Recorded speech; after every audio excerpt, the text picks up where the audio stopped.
বনী ইসরায়েলের মধ্যে জুরাইজ নামের একজন পরহেজগার লোক ছিল।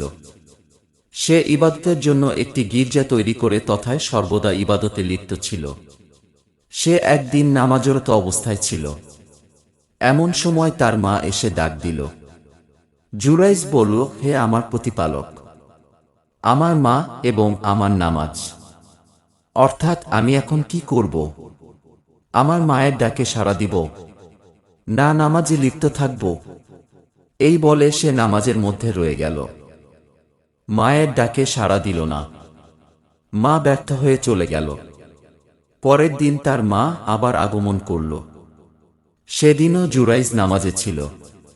তার মায়ের কণ্ঠ শুনে সে বলল, হে আমার প্রতিপালক, আমার মা এবং আমার নামাজ, অর্থাৎ আমি এখন কি করব? আমার মায়ের ডাকে সাড়া দিব না নামাজে লিপ্ত থাকব? এই বলে সে নামাজের মধ্যে রয়ে গেল। মায়ের ডাকে সাড়া দিল না। মা ব্যর্থ হয়ে আজও চলে গেল। তৃতীয় দিনেও তার মা এসে তাকে নামাজরত পেল।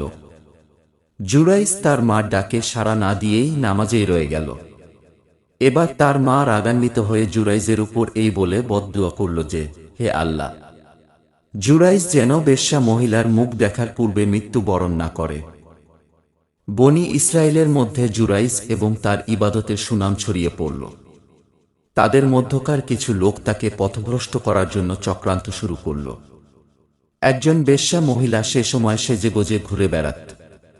সে প্রস্তাব করল যে, তোমরা যদি চাও আমি তাকে গোমরাহ করতে পারি।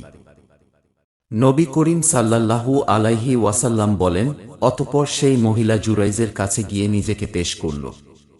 কিন্তু জুরাইজ সেদিকে কোনো সাড়া দিল না। জুরাইজের গির্জায় একজন ছাগলের রাখাল আসা যাওয়া করত। মহিলাটি জুরাইজের কাছে কোনো সুযোগ না পেয়ে রাখালের কাছে গিয়ে তার সাথে খারাপ কাজে লিপ্ত হল। এতে সে গর্ভবতী হয়ে গেল। বাচ্চা প্রসব করার পর সে বলল, এটি জুরাইজের সন্তান। লোকেরা দলে দলে আগমন করে জুরাইজকে গির্জা থেকে টেনে বের করল এবং তার গির্জাটিও ভেঙে চুরমার করে দিল। লোকেরা মারতে শুরু করল। জুরাইজ জিজ্ঞাসা করল, তোমাদের কি হল? আমাকে মারছ কেন? আমার ইবাদতখানাটি বা কেন ভেঙে ফেললে? লোকেরা বলল, তুমি এই মহিলার সাথে ব্যভিচার করেছ, যার কারণে মহিলাটি সন্তান প্রসব করেছে। জুরাইজ জিজ্ঞাসা করল, শিশুটি কোথায়? তারা শিশুটিকে নিয়ে আসলো। জুরাইজ বলল, আমাকে নামাজ পড়ার জন্য একটু সময় দাও।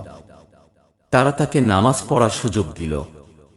নামাজ শেষ করে শিশুটির কাছে গিয়ে তার পেটে খোঁচা দিয়ে বলল, এই ছেলে, তোমার বাপ কে? ছেলেটি বলে দিল, ছাগলের রাখাল। নবী করিম সাল্লাল্লাহু আলাইহি ওয়াসাল্লাম বলেন, একথা শুনে লোকেরা আসল তথ্য অনুধাবন করতে পেরে জুরাইজকে চুম্বন করতে শুরু করল এবং তাকে জড়িয়ে ধরল। তারা নিজেদের ভুলের কারণে জুরাইজের কাছে ক্ষমা প্রার্থনা করল এবং বলল, আপনি অনুমতি দিলে আমরা আপনার গির্জাটি স্বর্ণ দিয়ে তৈরি করে দিব। জুরাইজ বলল, স্বর্ণ দিয়ে তৈরি করার দরকার নেই, বরং যেমন ছিল তেমন করেই মাটি দিয়ে তৈরি করে দাও।